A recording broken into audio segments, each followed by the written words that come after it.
Assalamualaikum dan hai semua. Nama saya Muhammad Faizal bin Syahrul Izam. Saya merupakan ketua bagi kumpulan ini. Perbentangan ini merupakan projek secara berkumpulan untuk kursus pengantar pengurusan di UKM untuk semester 1 kami. Kumpulan kami merupakan kumpulan yang ke-11. Tajuk perbentangan dan kajian kami ialah kesan pandemik COVID-19 ke atas pengurusan etika dan tanggungjawab sosial di dalam sesebuah organisasi. Saya akan menerangkan mengenai tujuan kajian serta pengenalan tajuk. Tujuan kajian ini dilaksanakan adalah untuk mendapatkan hasil tinjauan mengenai perubahan yang berlaku terhadap amalan pengurusan etika dan tanggungjawab sosial korporat akibat daripada pandemik COVID-19. Pengurusan sumber manusia merupakan fungsi asas dalam organisasi yang menguruskan manusia secara cekap bagi mencapai objektif organisasi dan individu. Manakala, etika merupakan pertimbangan utama organisasi pada hari ini yang menjadi pemangkin kepada pengurus untuk mengambil tindakan tanggungjawab sosial. Ini adalah kerana etika berkait dengan nilai moral, jati diri, sistem nilai dan kepercayaan serta panduan bagi membuat keputusan yang tepat dan adil. Terdapat 5 pengertian yang dapat dikaitkan dengan maksud etika. Yang pertama ialah daripada perkataan yang berasal daripada Greek, iaitu ethos, yang membawa maksud perwatakan dan kepribadian. Selain itu, pengertian daripada Kamus Dewan dan Pustaka pula ialah dasar akhlak, adat, tingkah laku dan tata susila. Seterusnya, daripada definisi yang dikeluarkan oleh beberapa sarjana barat antaranya ialah J.L. Mackie yang menyatakan bahawa etika membawa maksud disiplin. Manakala A.R. Lacy dan W.L. Rees pula menyatakan bahawa etika sebagai kegiatan aktiviti praktikal yang melibatkan tingkah laku, adat dan cara hidup masyarakat dalam melakukan sesuatu aktiviti. Di samping itu, daripada segi teori definisi pula, etika bermaksud kod prinsip dan nilai moral. Ia adalah perkara yang mengawal tingkah laku seseorang ataupun masyarakat berkenaan perkara betul ataupun salah. Yang terakhir adalah pengertian mengikut fahaman lain iaitu etika bermaksud pegangan.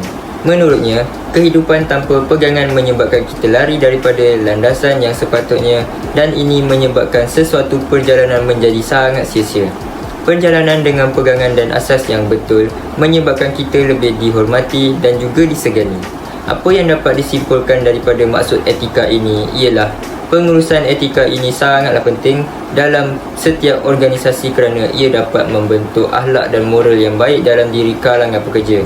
Etika yang baik dalam sesebuah organisasi dapat dijadikan contoh dan teladan kepada organisasi yang lain, malah dapat memberi cabaran kepada pesaing. Etika yang baik juga mampu menjadi faktor kejayaan dalam sesebuah organisasi. Jadi, ini sahajalah daripada saya. Seterusnya, perbentangan ini akan diteruskan oleh rakan saya iaitu Gan Karhui.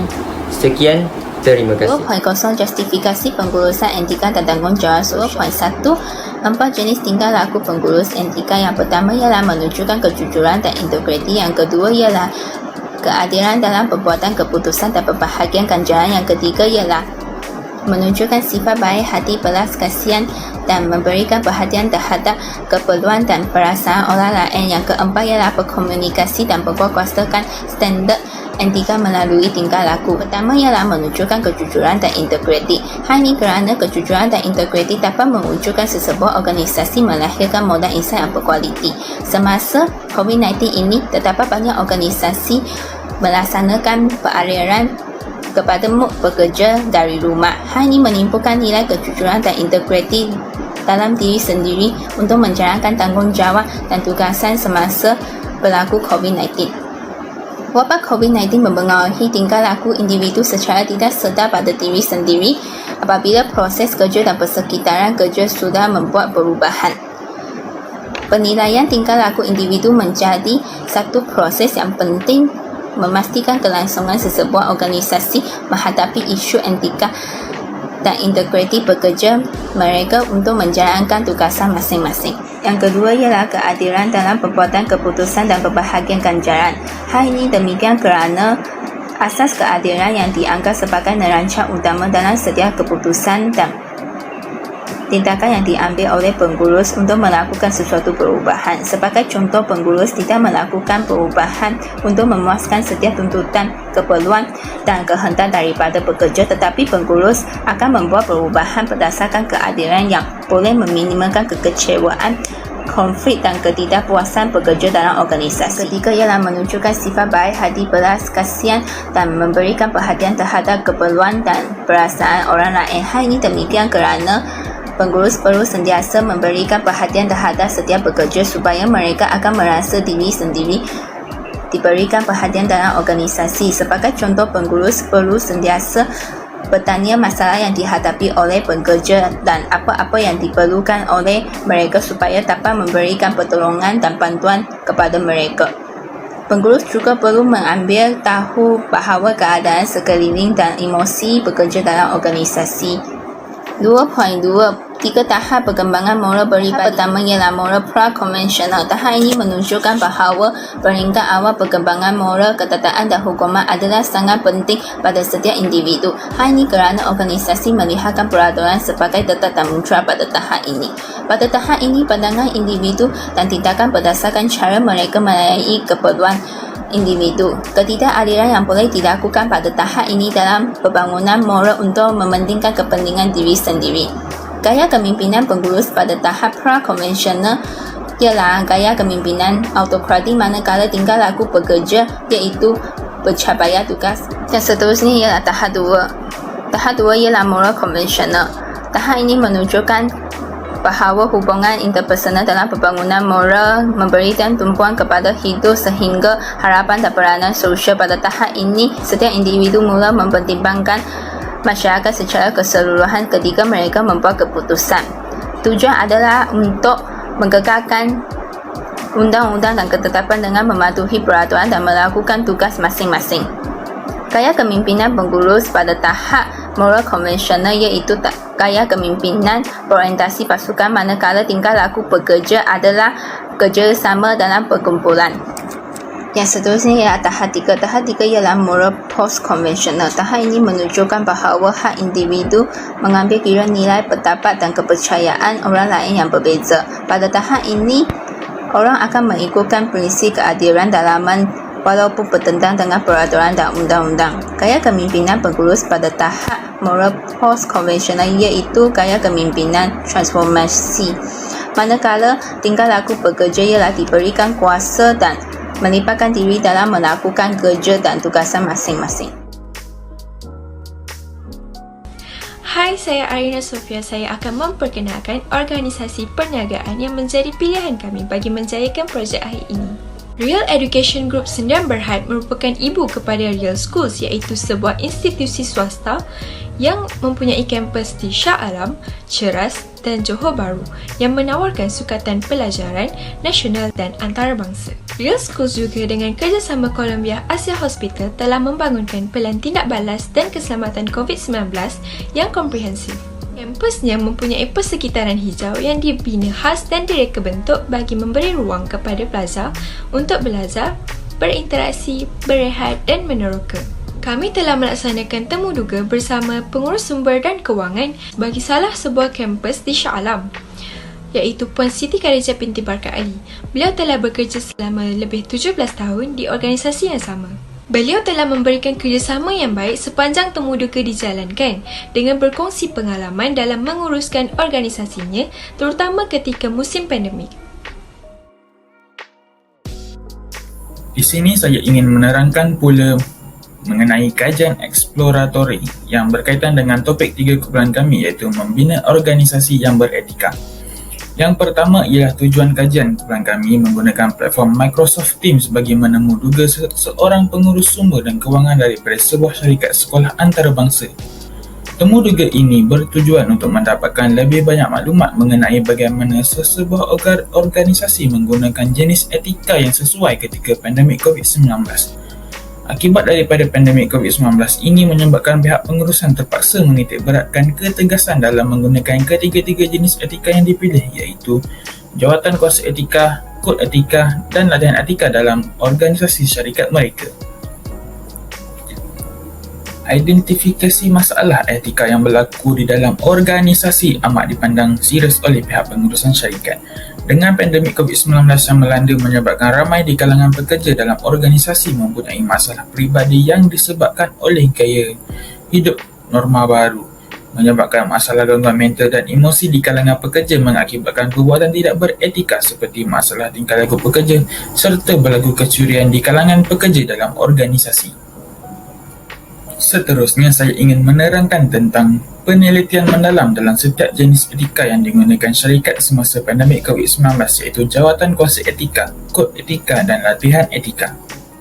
Saya mulakan dengan menerangkan dengan lebih lanjut mengenai jawatan kuasa etika. Jawatan kuasa etika ialah etika yang mempunyai peranan penting dalam memastikan piawaian etika dan merit saintifik penyelidikan. Peranan jawatan kuasa etika adalah untuk mendengar semua aspek masalah, membincangkan sudut pandang yang berbeza, menjelaskan isu etika dan suara pendapat yang berbeza. Pihak pengurusan syarikat telah menjelaskan bahawa semasa pandemik COVID-19 ini terdapat banyak permasalahan yang berlaku di dalam kalangan pekerja seperti berlaku pergaduhan di antara pekerja, berlaku ketidakjujuran seperti kecurian dan mengalami masalah tingkah laku di pejabat.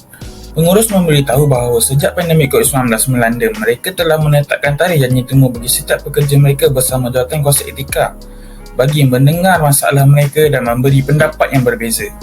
Namun, pihak pengurusan juga telah menetapkan hukuman terhadap masalah yang dilakukan oleh si pelaku dengan perbincangan bersama kedua-dua pihak yang terlibat bagi menyelesaikan masalah yang berlaku. Penelitian mendalam yang seterusnya ialah kod etika. Kod etika ialah panduan prinsip yang direka untuk membantu profesional menjalankan perniagaan secara jujur dan berintegriti serta menggariskan misi dan nilai perniagaan atau organisasi.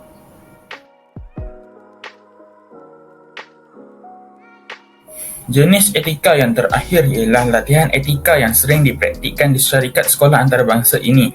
Latihan etika ialah program latihan etika merujuk kepada program yang direka oleh firma untuk menggalakkan tingkah laku beretika.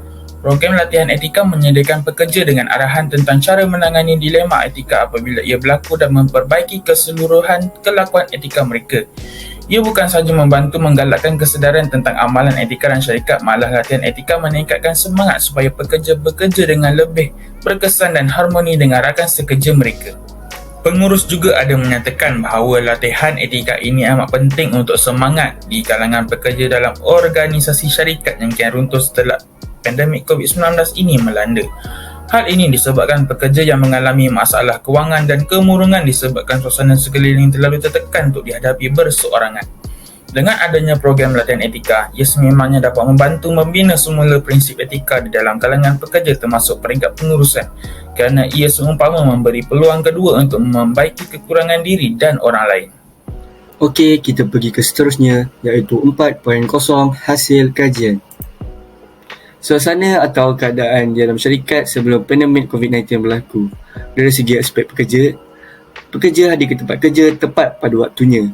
Mereka juga berada di bilik mesyuarat dengan masa yang telah ditetapkan. Seterusnya, mereka tidak berbalah dalam memberi cadangan walaupun cadangan mereka berlainan. Selain itu, mereka juga tidak bercakap perkataan kasar yang boleh menggores hati pekerja lain dan menjaga etika pakaian. Dari segi aspek pengurus pula, pengurus sentiasa memantau suasana di pejabat. Mereka memberi kajian bulanan dan memberi bimbingan, tunjuk ajar, menasihati dan memperbetulkan kesilapan. Mereka melakukan program di tempat kerja, menunjukkan contoh teladan yang baik. Akhirnya, mereka mudah berinteraksi untuk bertanya masalah di antara pekerja. Suasana atau keadaan semasa pandemik COVID-19 berlaku di dalam syarikat. Banyak perubahan yang telah berlaku semasa pandemik COVID-19. Dari segi aspek pekerja bekerja dari rumah. Mereka menetapkan waktu bekerja. Mereka juga tidak mencampur aduk antara urusan peribadi dengan kerja. Mereka juga mengutamakan keperluan dan kepentingan.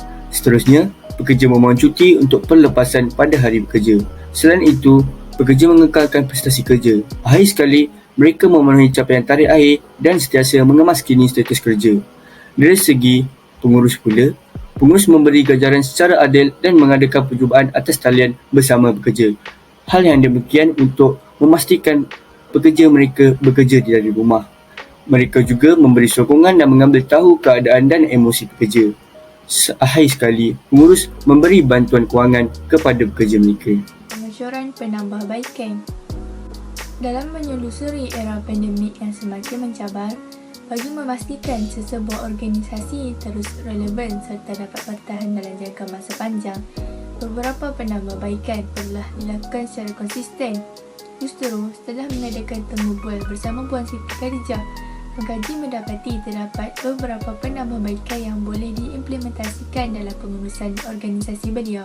Antara penambahbaikan yang dapat dilakukan adalah memberi bantuan dari segala aspek kepada pekerja dan saling bekerjasama dalam memupuk etika serta mendedahkan etika yang bagus kepada pekerja. Umum mengetahui banyak yang terkesan dengan pandemik ini. Tidak mengira harta atau darjat, virus ini memberi impak yang sangat kuat kepada kita. Norma baharu mula dipamerkan serta aktiviti-aktiviti ekonomi di setiap negara terbantui. Segalanya berubah dengan sekelip mata. Ada yang hilang keluarga dan ada juga yang hilang sumber wang pencarian untuk keluarga mereka. Banyak pekerja dibuang kerja akibat aktiviti syarikat tidak dapat dijalankan. Dengan situasi yang sangat genting ini, semua organisasi perlu memainkan peranan yang sangat penting demi memupuk syarikat yang kekal teguh. Cadangan yang dapat disarankan kepada syarikat Real Education Group Sedia Berhad ialah memberi banyak bantuan dalam pelbagai aspek kepada pekerja-pekerja mereka.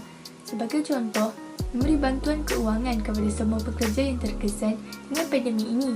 Dengan bantuan tersebut, dapatlah kita mengurangkan beban mereka dan mereka juga akan semangat untuk bekerja serta tidak mengganggu fokus mereka dalam kerja akibat asyik memikirkan beban mereka. Syarikat juga boleh melakukan program mengenai etika dan tanggungjawab sosial. Dengan pendedahan itu, pekerja akan lebih rasional dalam menguruskan hal peribadi dan juga kerja mereka. Mereka juga akan didedahkan dengan akibat jika mereka tidak beretika dalam bekerja.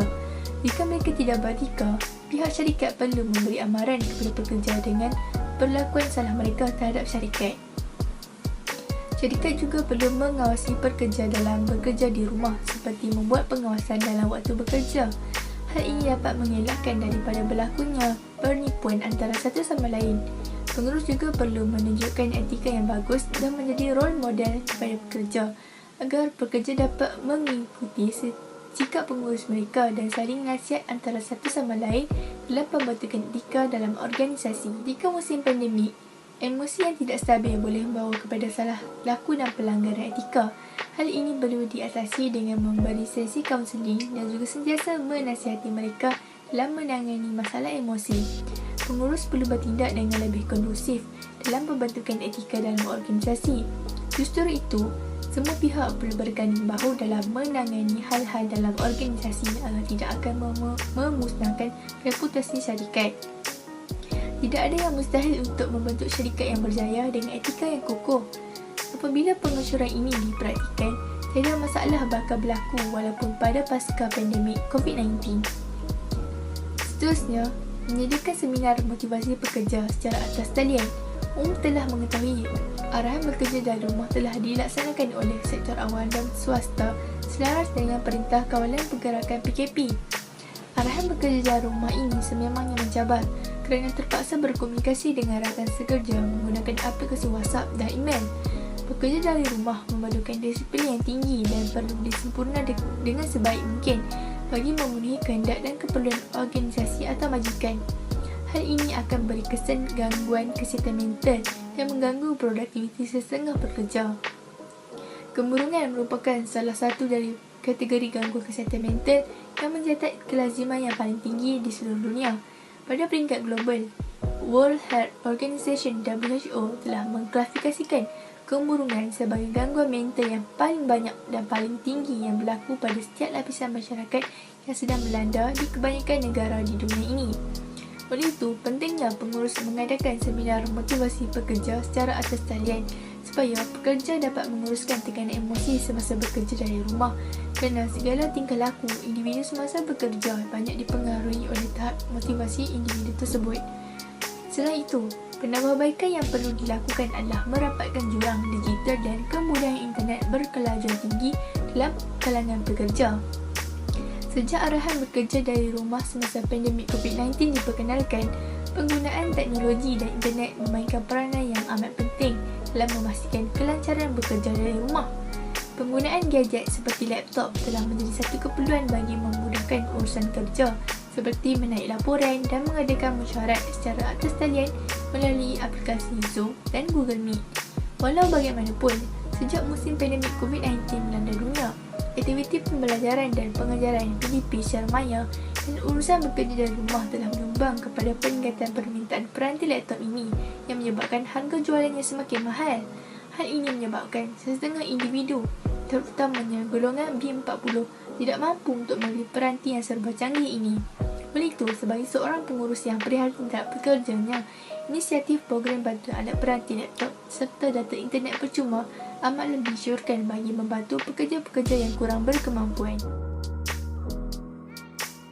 Secara ringkasnya, kita dapati bahawa ahli akademik dan pakar korporat baru mula menyedari akan kepentingan konsep etika dan tanggungjawab sosial yang telah pun diguna pakai di kebanyakan organisasi di seluruh dunia.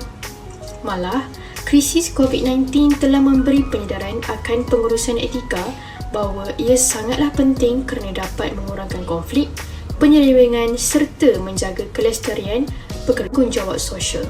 Terusnya kita ke infografik. Raja di sebelah menunjukkan infografik secara keseluruhan tentang kajian bagi laporan ini, iaitu etika didefinisikan sebagai kod prinsip dan nilai moral yang mengawal tingkah laku seseorang atau kumpulan berkenaan dengan apa yang betul atau yang salah. Kemudian, dalam etika, pengurus etika perlu menitik beratkan 4 tingkah laku, iaitu kejujuran, belas kasihan, adil dan berkomunikasi. Kemudian terdapat 3 domain dalam tindakan manusia, iaitu undang-undang dikodifikasikan, etika dan kebebasan memilih. Malah, di dalam etika juga terdapat triple bottom line atau lebih dikenali sebagai 3P, iaitu planet, people dan profit. Seterusnya, kod etika. Kod etika terbagi kepada 2, iaitu prinsip dan polisi. Prinsip adalah nilai asas tanggungjawab syarikat, kualiti produk dan layanan pekerja. Malah, polisi adalah apabila kita menggariskan prosedur yang akan digunakan dalam situasi etika tertentu. Kemudian, dalam membuat keputusan beretika, kita menggunakan 3 pendekatan, iaitu pendekatan utilitarian, pendekatan individu dan juga pendekatan hak moral. Dalam sesebuah syarikat juga, sekiranya tidak beretika, ia akan memberi. Seterusnya, kod etika. Kod etika terbagi kepada 2, iaitu prinsip dan polisi. Prinsip adalah nilai asas tanggungjawab syarikat, kualiti produk dan layanan pekerja. Malah, polisi adalah apabila kita menggariskan prosedur yang akan digunakan dalam situasi etika tertentu. Kemudian, dalam membuat keputusan beretika, kita menggunakan 3 pendekatan, iaitu pendekatan utilitarian, pendekatan individu dan juga pendekatan hak moral. Dalam sesebuah syarikat juga, sekiranya tidak beretika, ia akan memberi banyak kesan, terutamanya yang pertama, ego pribadi, kemudian tamak, tekanan untuk meningkatkan keuntungan serta berlaku perbalahan. Sebelum saya akhiri laporan bagi kajian ini, dapat saya simpulkan bahawa perkembangan moral peribadi perlu dijadikan garis panduan dalam organisasi di seluruh dunia. Malah, syarikat atau pengurus organisasi perlu menggunakan jenis etika yang sesuai dengan perubahan persekitaran dan peka dengan kekurangan dan membina rancangan penambahbaikan pada masa hadapan. Sebagai contoh, memberi bantuan keuangan atau tenaga kepada organisasi, membuat pengawasan dalam waktu kerja serta menyediakan seminar motivasi secara atas talian. Itu sahaja daripada kami. Terima kasih.